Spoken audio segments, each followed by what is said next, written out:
Daniel Hayes looked his wife of 7 years in the eyes, slid divorce papers across the table, and said 4 words that would destroy his entire life. "You are replaceable, Victoria." He divorced her for a younger woman, moved her into Victoria's penthouse, walked into work the very next Monday, straightened his tie, and rode the elevator to the executive floor, chasing the biggest promotion of his career, and had absolutely no idea. No idea that the quiet woman he just called replaceable controlled the $600 billion company he worked for. No idea that she had just bought his entire company. No idea that while he was rehearsing his promotion pitch, she was signing the acquisition papers. And then one Monday morning, the boardroom doors opened, and there she was, his ex-wife, sitting at the head of his boardroom table, as owner. But that wasn't even the part that broke him. The part that broke him came 3 weeks later, when a convoy of 3 Rolls-Royces pulled up to the headquarters he had spent 12 years building his career in. 8 bodyguards stepped out first, and Victoria Elaine Morgan, the woman he called replaceable, stepped onto that pavement as the most powerful person in that building, walked past him like he was furniture, and what she did next left Daniel Hayes, this proud, arrogant man in his Italian suit, on his knees, begging for mercy. So before we go any further, ask yourself 3 questions. How does a man spend 7 years married to a woman worth $600 billion and never once know? What kind of woman stays silent that long, and why? And when she finally decided it was time, what exactly did she do to him? Stay right there, because every single answer is coming and none of it will be what you expect. The morning it all began came in clean and golden through the floor-to-ceiling windows of a Chicago penthouse that sat on the 53rd floor of one of the most expensive residential towers in the city. The kind of apartment that costs $12,000 a month and still manages to feel like it was designed specifically to make you feel small if you don't belong in it. Flowers bloomed on the balcony. The skyline stretched endlessly beyond the glass. Lake Michigan glittered in the distance like scattered diamonds. Everything looked permanent, untouchable, safe. Victoria Elaine Morgan stood in the center of the living room holding a cup of coffee she hadn't sipped once. She was 34 years old, and she was the kind of beautiful that required absolutely no announcement, calm dark eyes that seemed to process everything 3 layers deeper than the surface, smooth brown skin that caught the morning light like warm bronze, a posture so naturally composed it looked architectural. She wore a simple white robe. Her hair was loose around her shoulders.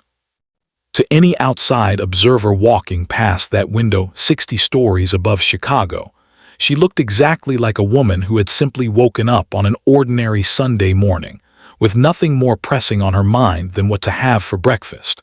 But Victoria Elaine Morgan had not slept. She had been awake since 4 o'clock in the morning, sitting in the dark of her home office at the end of the hallway, the room her husband had dismissed 18 months ago as her little hobby space, on a board call with her division heads in Hong Kong, Singapore, and Zurich. The Singapore acquisition had cleared its final regulatory hurdle at 4:47 a.m. Chicago time. Her chief financial officer had confirmed the numbers. Her legal team had finalized the language. 4,700 employees across 3 continents had their futures secured because of decisions Victoria had made in that room in the dark, while her husband slept 20 feet away dreaming about his own promotion. At 5:30 a.m. she had heard him get up, had heard him walk to the dining room, had heard the soft, deliberate sound of a manila envelope being placed on the table, had heard him go back to bed. She had sat in her office for 2 more hours after that. Not crying, not panicking, not rehearsing arguments or drafting responses, just deciding, because Victoria Morgan did not react to things. She had been taught from childhood that reaction was the currency of people who hadn't prepared, and preparation was the only thing her father had ever truly demanded of her. Winston Morgan had built an empire from a $200,000 loan and 4 decades of work so relentless it had eventually taken his heart at 68 years old. He had taught his only daughter 3 things before he died: how to read a financial statement the way other people read faces, how to walk into any room in the world and make it feel like she had been expected, and how to be patient in the way that only people with real power can afford to be. Not the patience of someone waiting for rescue, but the patience of someone who has already won and is simply allowing time to catch up. Victoria had been her father's student in every sense. She had her MBA from Wharton by 23, had sat in on Morgan Global board meetings since she was 16, and had assumed controlling interest of the company. 51% of a holding empire spanning pharmaceutical manufacturing, renewable energy infrastructure, aerospace technology, and commercial real estate across 14 countries. The week after her father's funeral, 7 years ago. The same week she had married Daniel Hayes in a quiet ceremony at a vineyard in Napa Valley with 30 guests and no press. The absence of press had been intentional. Winston Morgan had told her once, sitting across from her in his study with a glass of bourbon, and the particular gravity of a man who knows he is running out of time to say important things. If people know what you're worth before they know who you are, Victoria, you will never, not once in your life, know if they love you or your money. Protect your name. Test the world first. So she had entered her marriage using her mother's maiden name on all personal accounts. She had kept her professional identity completely separate from her domestic one. She had run the Morgan empire from that home office, that dismissed, overlooked, invisible room, and she had watched Daniel Hayes live beside her for 7 years without ever once being curious enough about her to find out who she actually was. Not once. Daniel Christopher Hayes had grown up in Cincinnati, Ohio, the second son of a high school football coach and a dental hygienist, people he loved, but had spent his entire adult life trying to financially outrun. He had clawed his way through Ohio State on partial scholarship, landed a junior analyst role at a Chicago manufacturing firm through sheer persistence, and spent the next decade building himself into the kind of man who wore expensive suits to compensate for the insecurity of having once worn hand-me-downs. He was smart, genuinely smart, and he worked hard, which made his blindness to Victoria not a matter of intelligence but of priority. He simply had never made her a priority. He had made himself one every single day of their marriage, and expected her to orbit that decision without complaint. He was standing at the kitchen counter when Victoria finally walked out of the hallway and into the living room, and the first thing he did was check his watch. That gesture, that small, casual, almost bored glance at the time, landed on Victoria like a period at the end of a sentence she had been reading for years. It told her everything she needed to know about how much this moment weighed on him. "Need you to sign those today," he said, flat, unbothered. The voice of a man who had already moved on before the conversation started. Victoria looked at him across the room. She thought about the manila envelope on the table.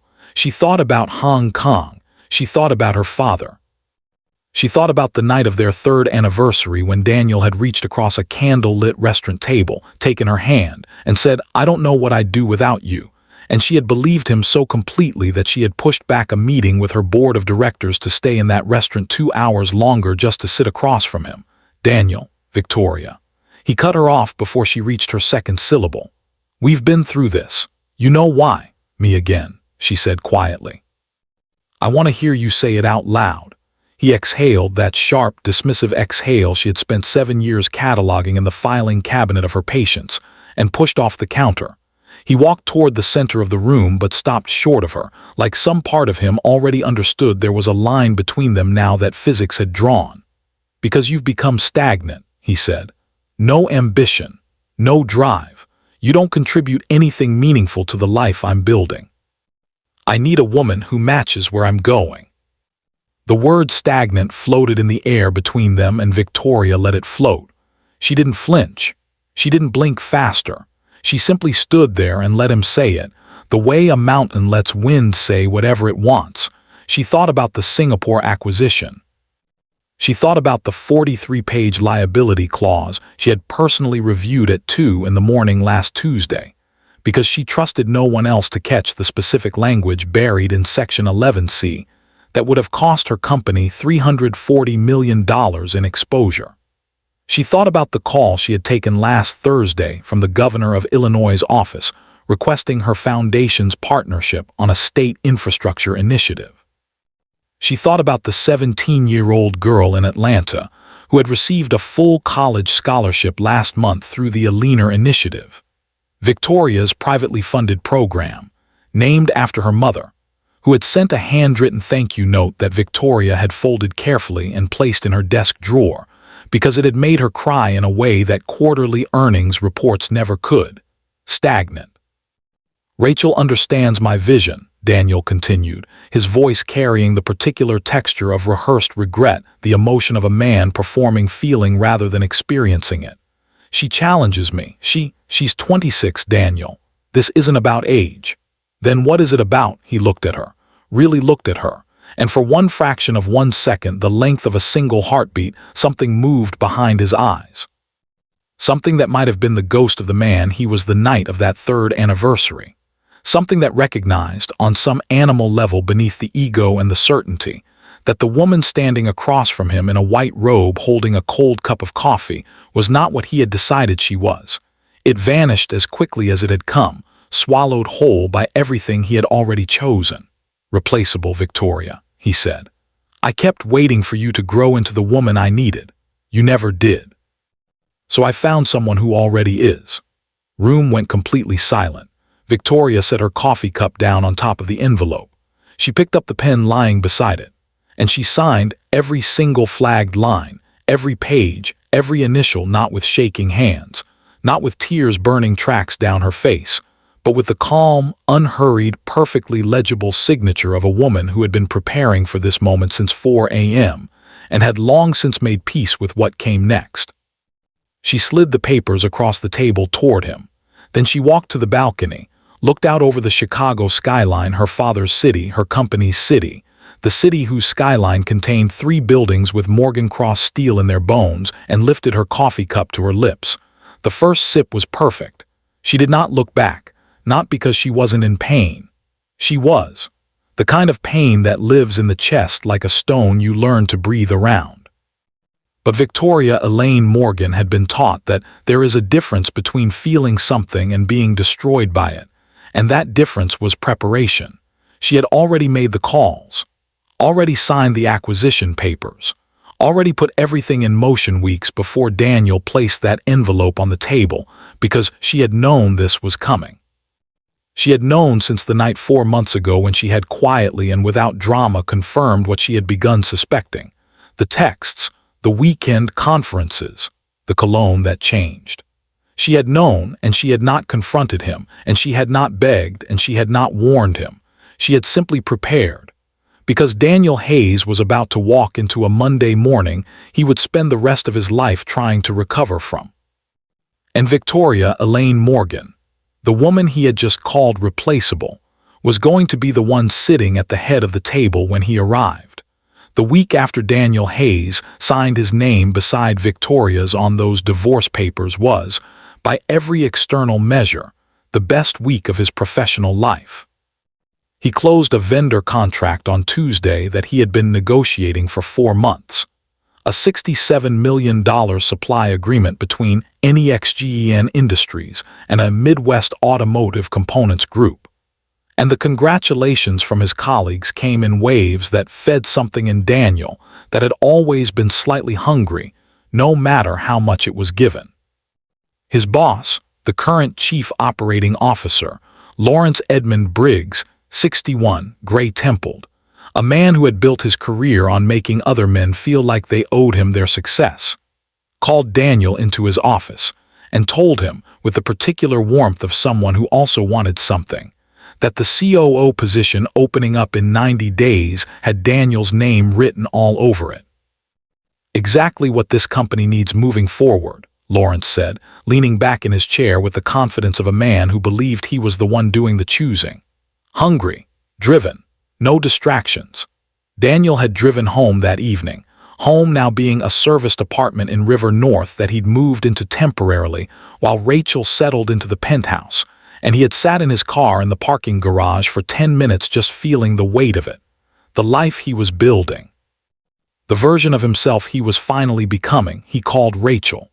"I think the COO position is basically mine," he told her, "Baby, I knew it," she said, and her voice had that particular brightness that had intoxicated him from the first conference where they'd met, the kind of voice that had no memory of ever being disappointed by him. "You deserve this. You've always been the smartest person in that building." He believed her. He always believed her. That was the thing about Rachel Diane Porter. She had understood instinctively, from the very first conversation, exactly what Daniel Hayes needed to hear. She was 26 years old and worked in marketing at a downtown PR firm, and she wore dresses that made Daniel feel like he'd won something every time she walked into a room. She didn't ask complicated questions. She didn't have a room in the apartment that she disappeared into for hours. She didn't take calls that she stepped outside to finish.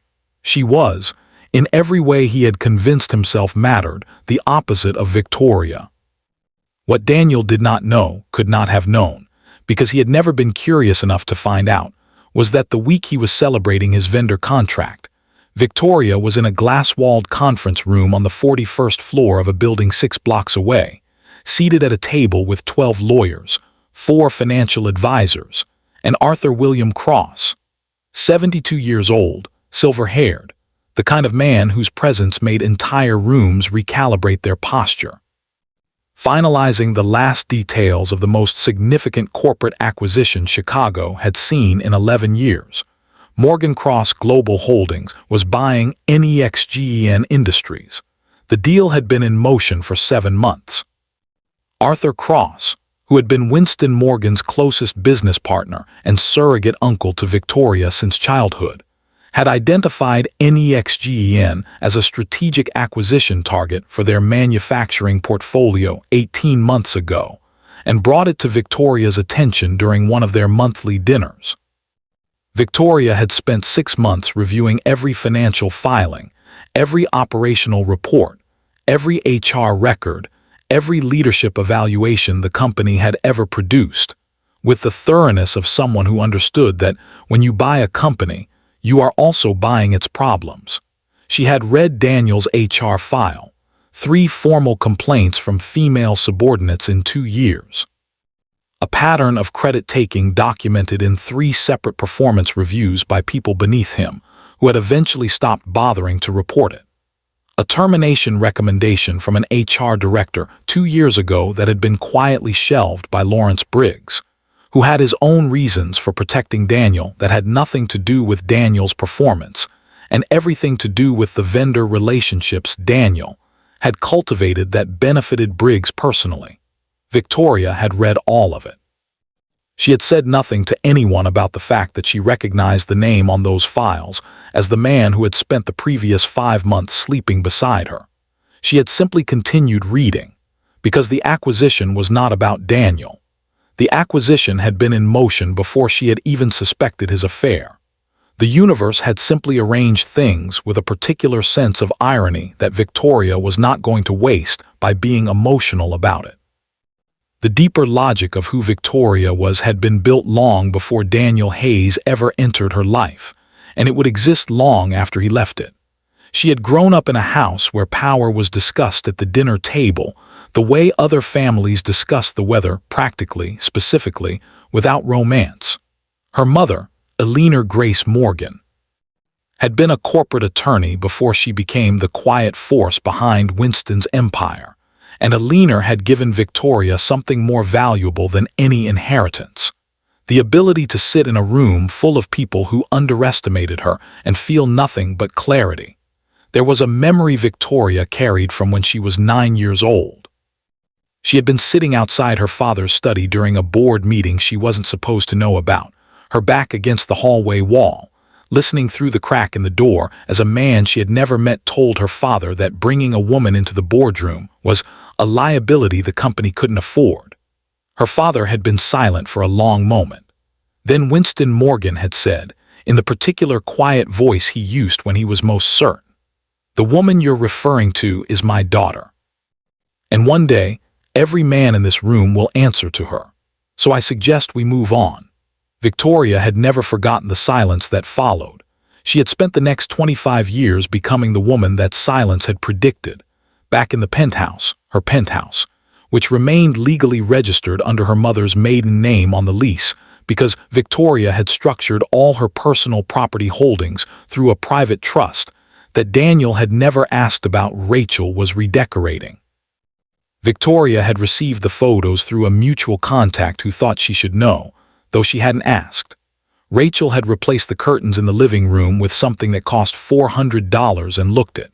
She had posted the whole process on Instagram with the caption, "New chapter, new queen crown," and collected 11,000 likes from people who had no idea that the apartment they were admiring had been paid for by a woman who actually was one.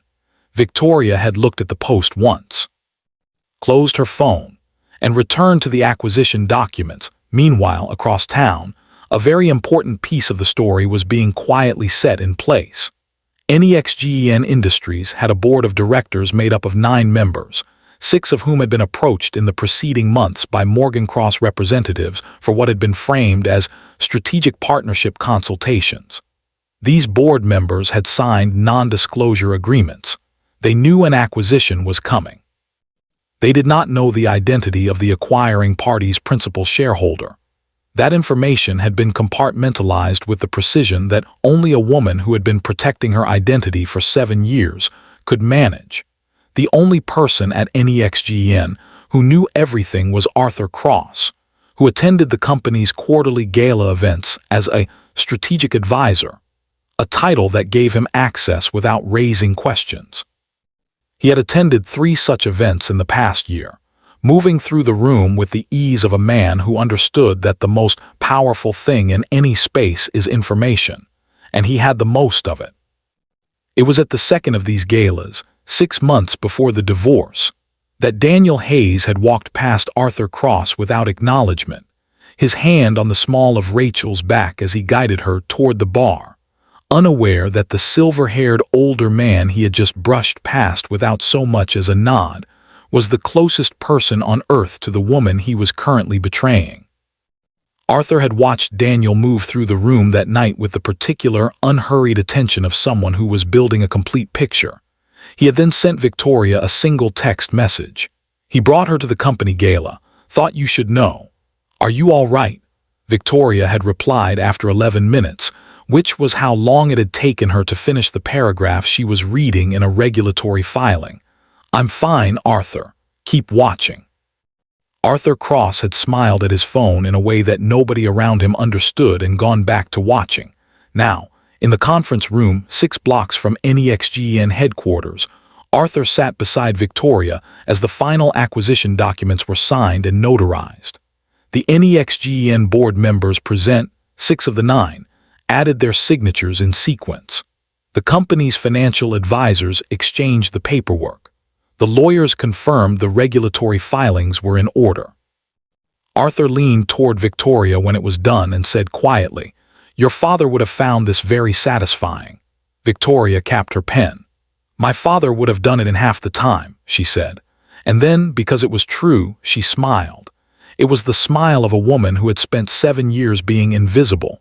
She was done being invisible. The formal announcement to NEXGEN employees was scheduled for the following Tuesday. The Executive Leadership Review, during which all senior positions would be evaluated under new ownership directives, was scheduled for the Tuesday after that.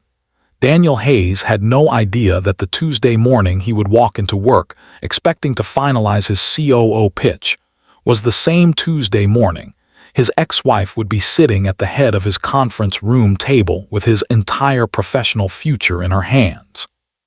He was at home that evening going over his pitch notes when his phone buzzed with a calendar reminder he himself had set. NEXGEN Board MTG COO presentation, T-2 weeks. He smiled at the screen, set the phone face down, went back to his notes. In another part of the city, Victoria Elaine Morgan was standing in front of the window of her new executive suite on the 41st floor of the building she had just made her Chicago headquarters, looking out at the same skyline they had both looked at for 7 years from the same apartment. And she was not smiling. She was simply looking, the way you look at something when you have already decided exactly what to do with it. The Tuesday morning, Daniel Hayes walked into NEXGEN Industries headquarters for what he believed would be the most important meeting of his career. The city of Chicago was doing what Chicago does in October, performing weather like it had something to prove. The wind came off the lake with teeth. The sky was the particular shade of gray that made the glass towers downtown look like they were part of the clouds rather than standing beneath them. Daniel didn't notice the weather. He was focused. He had spent the previous 2 weeks preparing with the kind of intensity he usually reserved for vendor negotiations, index cards, rehearsed answers to probable questions, a tailored Italian suit in charcoal gray that had cost him $4,000 and that he had justified to himself as an investment rather than an expense. He had his pitch memorized. His metrics were sharp. His talking points were clean. He had even had his hair cut the Friday before specifically for this morning. He stepped off the elevator on the executive floor at 8:43 a.m. and walked toward the main reception desk where Claire Hutchinson, the executive floor receptionist, 51 years old, 22 years at the company, a woman whose composure had survived 4 different CEOs and whose memory was longer and more accurate than any filing system the company had ever employed, looked up as he arrived. "Mr. Hayes," Claire said, "the board meeting has been moved to the main conference room." Daniel slowed slightly. The main conference room was the largest space on the executive floor, reserved for shareholder presentations, acquisition announcements, and full company leadership events. "Why the main room?" he asked. "New ownership directive," Claire said. She held his gaze for exactly 1 second longer than necessary, then looked back at her screen. Daniel stood there for a moment processing those 2 words, new ownership directive, and then dismissed them with the efficiency of a man who had already decided this morning was about him. There had been rumors circulating for weeks about a possible acquisition, but the board had publicly characterized them as speculative. Daniel had done the same in conversations with his team. He had more pressing things to focus on than corporate restructuring gossip. He straightened his jacket and walked toward the main conference room. The room itself was a long rectangle of glass and executive furniture, a table that seated 24, a wall of windows overlooking the city, a presentation screen at the far end. Every board member was already seated when Daniel arrived. He registered that immediately, in 12 years at NEXGEN, he had never walked into a meeting where every board member was already present and silent. No side conversations. No phones out. No coffee cups being refilled. Just 9 people sitting in a specific quality of quiet that felt less like patience and more like preparation. At the head of the table, there was a chair that Daniel had never seen occupied in any meeting he had attended at NEXGEN in 12 years. It faced the window. Its back was to the room. Arthur William Cross sat to the immediate right of that chair. He glanced at Daniel as he entered, a brief, measuring look that lasted less than a second, then looked away. Daniel had seen Arthur Cross at company galas. He had never known Arthur's specific role and had never cared enough to find out. He registered him now only as an older man in a very expensive suit who appeared to belong here in a way that made Daniel feel, for the first time that morning, slightly less certain of his own belonging. He took his seat, opened his portfolio, uncapped his pen. The room waited. Nobody spoke. The silence stretched to the length where it becomes its own kind of sound, and then the chair at the head of the table began to turn, slowly, with the complete absence of hurry that belongs exclusively to people who understand that they are the reason a room is waiting, not the other way around. And Victoria Elaine Morgan, in a charcoal gray structured power suit, hair swept back from her face with the clean severity of someone who has decided today is not a day for softness. Diamond stud earrings catching the light from the window behind her. A leather portfolio on the table in front of her. Her posture so naturally commanding that it rearranged the geometry of the entire room, turned to face the table. Her eyes moved across the assembled board members with the practiced efficiency of a woman who had been reading rooms since she was 9 years old. Then they landed on Daniel Hayes. The silence that followed was the loudest thing he had ever experienced in his life.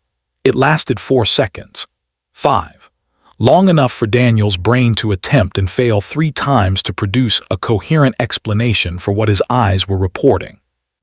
Long enough for the color to leave his face in a way that 2 board members on his left would later describe, independently and without coordination, as watching a man aged 10 years in the time it takes to draw a breath. Victoria held his gaze for those 5 seconds without expression.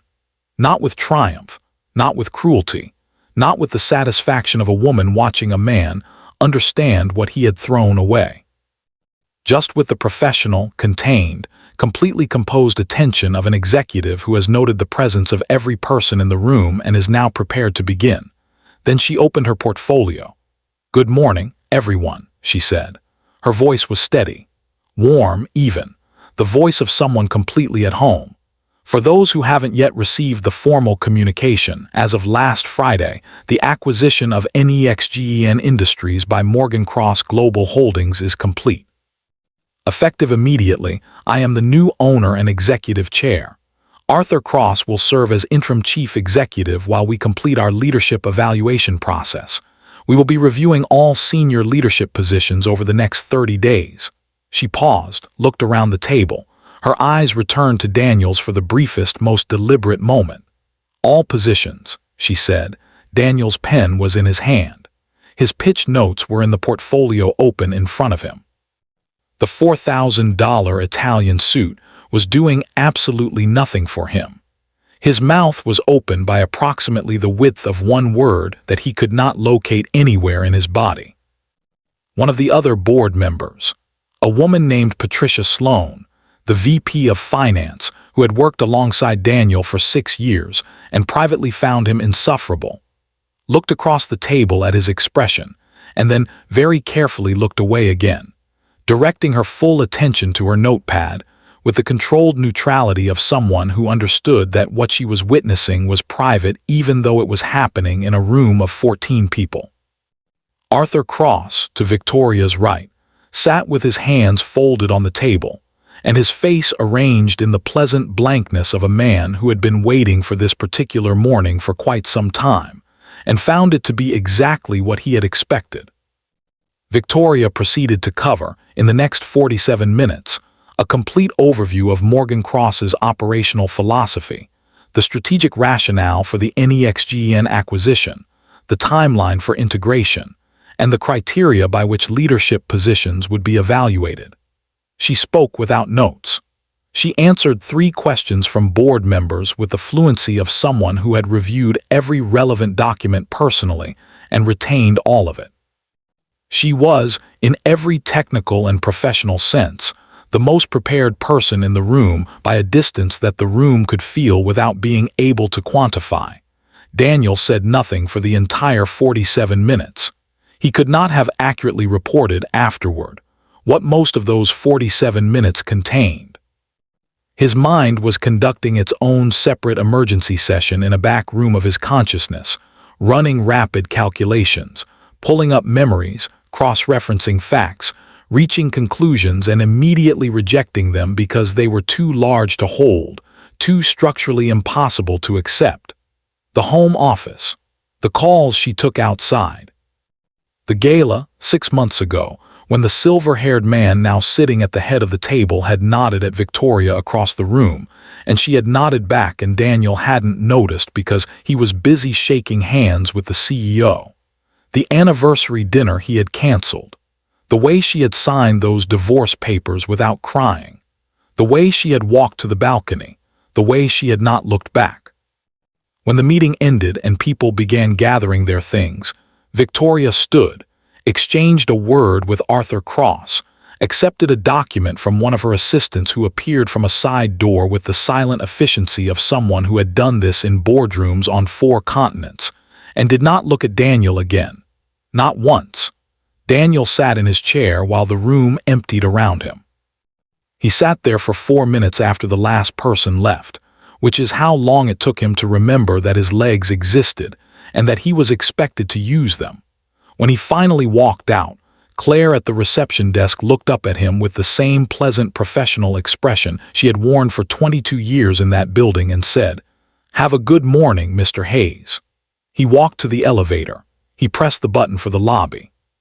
He rode down 42 floors in complete silence and walked out of the building into the October wind without his jacket fully buttoned, and the cold hit him from the lake like a verdict. The collapse of Daniel Christopher Hayes did not happen in one dramatic moment. It happened the way serious structural damage always happens, not in the explosion, but in the slow, systematic failure of everything that had been quietly compromised long before anyone noticed the cracks. It began with the penthouse. 3 days after the boardroom meeting, Daniel received a registered letter from a law firm he did not recognize. Whitmore, Cross and Associates, 22nd floor, downtown Chicago.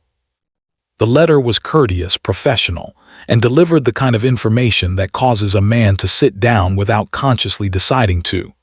The penthouse apartment at 1400 North Lake Shore Drive, Unit 5302, was registered under a private property trust, the Aliner Morgan Trust, and had never, at any point, been part of the marital estate.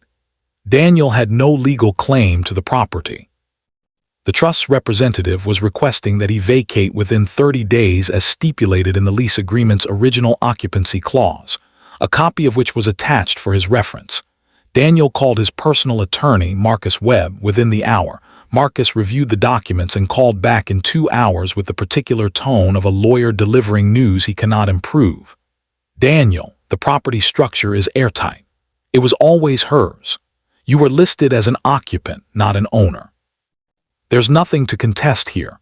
That apartment is where I've lived for 6 years, Daniel said.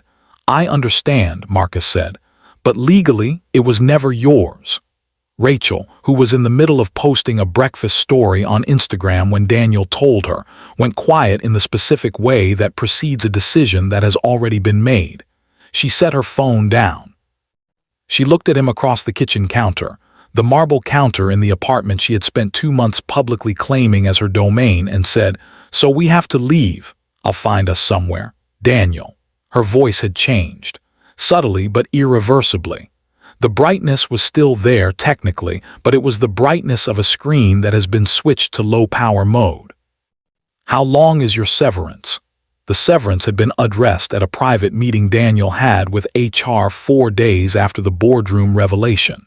His position, Senior Vice President of Operations, was being eliminated as part of the Morgan Cross integration restructuring. His package was 18 months of salary, which was generous by any objective standard and which felt.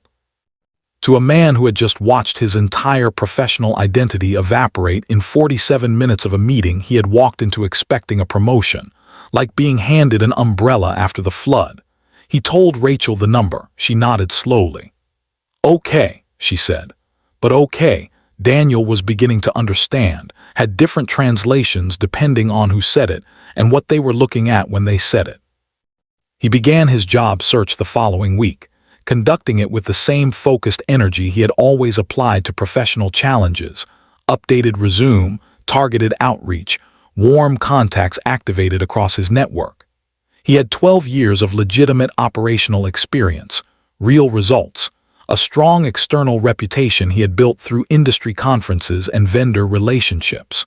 He was not, by any rational measure, unemployable. The first 4 non-responses he attributed to timing. The 5th and 6th he attributed to the market. By the 10th, he had begun to feel something in his chest that he did not have precise language for, a kind of hollowing, like something structural was being quietly removed from the architecture of his confidence. The 14th application, to Cardinal Tech Solutions, produced an interview.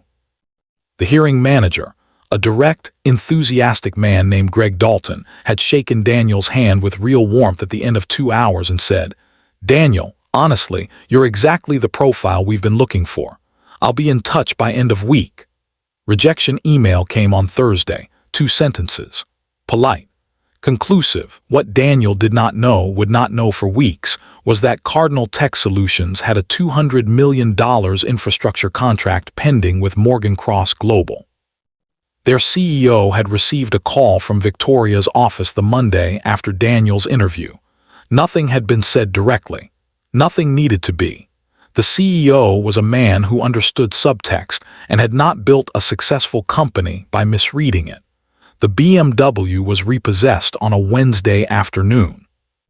The company car lease, which Daniel had been driving for 3 years and had thought of as simply his car in the way that people think of things they use every day as belonging to them regardless of what the paperwork says, was tied to his NEXGEN employment contract.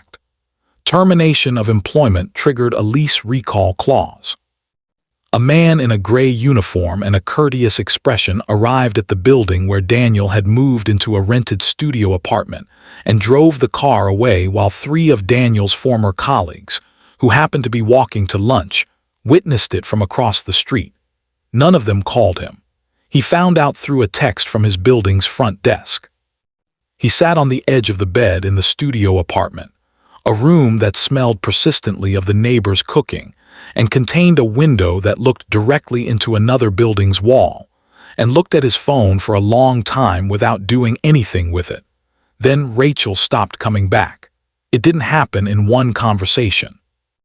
It happened in increments that Daniel tracked in real time and was powerless to stop.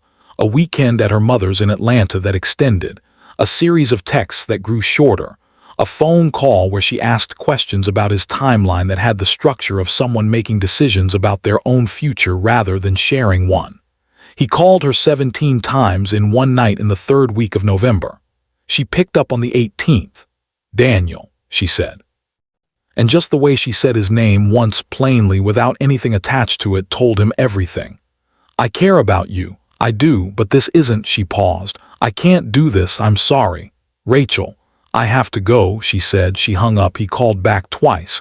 She didn't answer. He sent 3 texts. She didn't reply to any of them. He drove past the penthouse building the following afternoon in the rented Kia. He was now driving and looked up at the 53rd floor and thought about the flowers on the balcony and the morning light and the woman in the white robe with the coffee cup and the steady hand. He went home and found an envelope in his mailbox with no return address. Inside was a single photograph. Him, at a restaurant 6 years ago, across the table from a woman who was not Victoria. It was a dinner he had told himself was a business meeting with a vendor contact that had become, by the second bottle of wine, something he had never fully admitted to himself was a betrayal, and had never repeated and had buried in the category of things that don't count because they were brief, and he had never acted on them again. On the back of the photograph, in handwriting he did not recognize. "She knew before you thought she knew. A friend." Daniel sat down on his studio apartment floor, not in a chair, not on the edge of the bed, but on the actual floor, and held that photograph and understood for the first time the full geometry of what had happened to him. Not the acquisition, not the job, not the apartment or the car or Rachel. Victoria had known. She had known about the near betrayal 6 years ago. She had probably known about Rachel long before he had given her credit for knowing. She had sat across from him at dinner, had listened to him talk about his ambitions, had signed those divorce papers with a steady hand, and she had known everything. And she had said nothing. Because she didn't need to, she had simply prepared. The investment account was the last piece. His financial advisor, a man named Todd Garrett at Stellworth Capital Management, who had managed Daniel's $2.3 million portfolio for 8 years, called him on a Monday morning with a voice that had the particular tension of someone delivering news in a building where the walls are thin. "Daniel, I need to inform you that Stellworth Capital was acquired 14 months ago by a holding subsidiary of Morgan Cross Global Holdings. As part of the integration audit, your account has been flagged for 3 transactions in 2021 that appear to have been processed with procedural irregularities on our end. The account has been frozen pending investigation." Daniel was silent for a very long time. "Long?" he finally asked. "We don't have a timeline," Todd said. Daniel set the phone down without ending the call. He could hear Todd saying his name distantly from the phone screen on the table. He let him say it. He looked at the envelope on the table, the photograph inside it, the handwriting on the back. "She knew before you thought she knew," 8 weeks after the boardroom meeting, Daniel Hayes did something that a man with genuine self-awareness might have recognized as the last move available to someone who has run out of all the others. He decided to go and find Victoria, not to threaten her, not to negotiate. He was beyond all of that, and some surviving particle of his intelligence knew it. He went because there is a particular type of pain that cannot be processed in a studio apartment alone with a photograph and a frozen bank account. And the only person on earth who held the specific key to that pain was a woman who had every rational reason in the world not to open the door for him. He had tried twice before this. The first time, he had shown up at Morgan Cross Global Headquarters, a 62-story glass tower in downtown Chicago with the Morgan family crest etched in the stone above the main entrance, a detail that hit Daniel with the specific force of something that had been in front of him the whole time in a form he had never bothered to look at, and told the receptionist he needed to speak with Ms. Morgan personally. The receptionist, a young woman with the practiced composure of someone who fielded exactly this kind of unannounced arrival regularly, had made a phone call, listened briefly, and returned with, "I'm sorry, Mr. Hayes. Ms. Morgan is unavailable today." The second time, he had tried the same approach and received the same response from the same receptionist, with the same professional courtesy that was worse in some ways than outright hostility, because it gave him nothing to push against. On the third visit, he had written a letter instead of asking to go up. 3 pages handwritten on the nicest paper he owned. He had written it in 2 hours and rewritten it 3 times, and it was the most honest thing he had produced in possibly his entire adult life. The regret without performance in it, the acknowledgement without negotiation beneath it.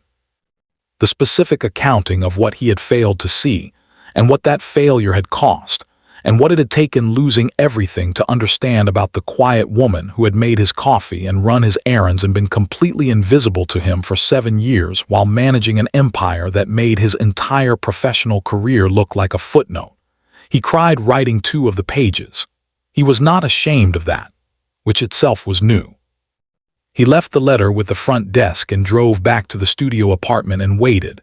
The response came not from Victoria but from Arthur Cross, in an email sent from Arthur's personal account, not even a Morgan Cross address, which in its own way communicated something about the level at which this response was being pitched.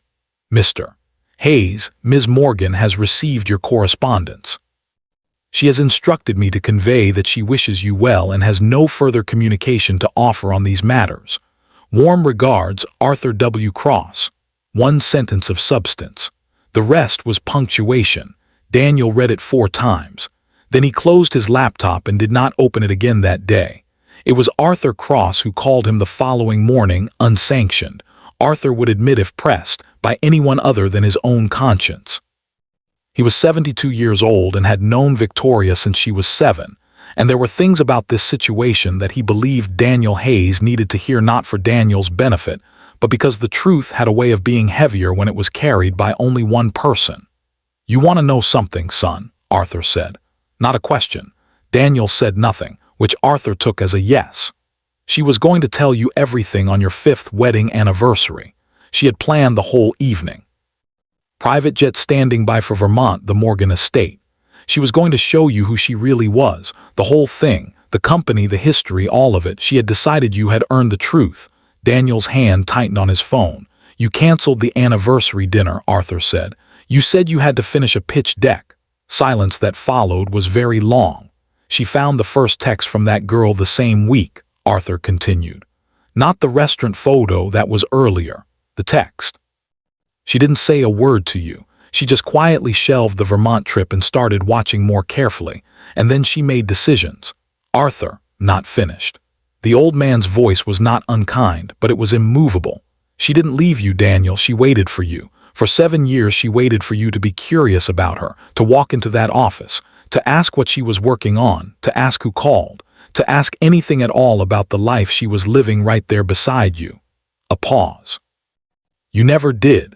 Daniel stood in the middle of his studio apartment with the phone pressed to his ear and looked at nothing. "She didn't leave you," Arthur said again.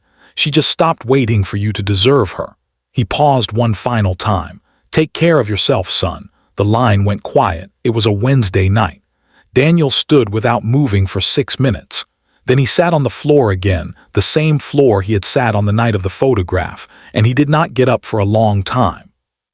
The Morgan Cross Foundation Annual Dinner, formerly titled the Winston Morgan Foundation Gala, the single largest private philanthropic event in Chicago's calendar year, raising between $40 and $60 million annually for education, healthcare infrastructure, and entrepreneurship programs across underserved communities, was held on a Friday evening in December at the Chicago Cultural Center.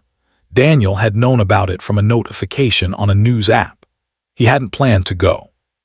He had no ticket, no invitation, and no version of himself that belonged in that building that night. He went anyway. He arrived at 9:15 p.m., which was when the dinner portion ended, and the guests began filtering onto the front steps before their cars arrived. He wore the charcoal Italian suit, the one he had bought for the COO pitch, because it was the best thing he owned, and he understood that whatever happened in the next hour, he wanted to be standing inside it rather than outside it. He positioned himself on the wide stone steps of the cultural center and waited. He waited for 22 minutes. Then the main doors opened, and the sound of the event spilled out briefly. Music, conversation, the particular warm noise of a room full of people who had done something good with their evening. And Victoria Elaine Morgan came through the doors. She was wearing a midnight blue gown that did not need to announce itself. Her hair was up. The diamond at her throat was single and understated, and cost more than Daniel's car had. She was flanked by 2 of her assistants and 2 bodyguards who positioned themselves at angles that communicated, without any discussion, that access to this woman was something that required her specific consent. She was moving toward the steps when she saw him.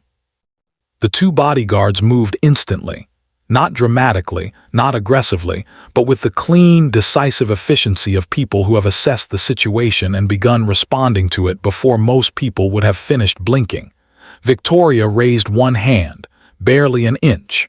One small, contained gesture. The bodyguard stopped. She looked at Daniel. This was the first time, the actual first time, with nothing between them and no other agenda in the room, that she had looked directly at him since the morning he had checked his watch and told her she was replaceable. He was not the same man who had stood in that penthouse in a fitted black shirt with somewhere important to be. He was thinner. The suit was immaculate, but the face above it carried 2 months of consecutive bad nights. He looked like a man who had been taken apart and not yet figured out how to put himself back together, and he looked like he knew it. He opened his mouth, closed it. Something moved across his face that was not performance, not the managed emotion she had watched him produce for years in situations that required him to appear to feel things. This was something else, something that had no management left in it. "I didn't know," he finally said. The words came out unsteady. "Victoria, I didn't know who you were." She looked at him for a long, quiet moment. The traffic moved on Michigan Avenue behind him. The December wind lifted briefly. The city continued being entirely itself around this moment that would not be visible from any distance as anything other than 2 people standing on steps having a conversation. When Victoria spoke, her voice was not angry. It contained no triumph and no cruelty and no performance of either strength or vulnerability. It was simply, completely, precisely true, in the way that only things that have been understood for a long time can be. "That's the problem, Daniel," she said. "I was never hiding who I was. You just never looked." She turned. The Rolls-Royce at the bottom of the steps, matte black, unhurried, waiting, had its rear door already open. Victoria descended the steps without rushing and without looking back. Her assistants followed. The bodyguards closed the formation. The door was closed. The convoy, 3 vehicles, quiet and absolute, moved into the December Chicago night. Daniel stood on the steps of the Chicago Cultural Center with the wind off Lake Michigan finding every gap in his coat, and he watched the taillights until they were gone. He stood there for a while after that. The city moved around him. Nobody stopped. Nobody noticed. He was simply a man on the steps of a building on a Friday night in a city that had been built, in part, by the woman who had just left him standing in it. And in the weeks and months that followed, Daniel Hayes would take the junior operations role at the small logistics startup that finally said yes. He would do the work quietly. He would be on time and thorough, and he would not take credit for things he hadn't done, and he would not dismiss the women in his meetings, and he would carry the weight of what he now understood about the difference between seeing someone and simply occupying the same space as them. He would never fully recover the version of himself that had stood in that penthouse and felt certain. But certainty, he now understood, had never been his to feel in the first place. Victoria Elaine Morgan launched the new division of Morgan Cross she had been planning for 18 months, the expanded Alina Initiative, in January of the following year. In its first 12 months, it funded 340 small businesses, with a focus on first-generation entrepreneurs and women-led companies in underserved markets. She was photographed at a trade conference in Paris standing alongside 3 heads of state, and she looked, in every photograph, exactly like what she had always been, completely, effortlessly, and entirely at home. She had never needed Daniel Hayes to see her. She had simply, for a period of 7 years, allowed herself to want him too. When that period ended, so did everything he thought he had. Because the woman he called replaceable had never, not once, not for a single morning in 7 years, been anything less than everything. He had simply never looked, and that, in the end, was the only thing that was truly irreplaceable, the chance to have known her, and the 7 years he spent throwing it away. The end. If Victoria's final words just gave you chills, drop a comment right now. Where are you watching from? I'm reading every single one. And if you are not subscribed yet, what are you doing? Hit that subscribe button and turn on all notifications, because the stories on this channel do not miss.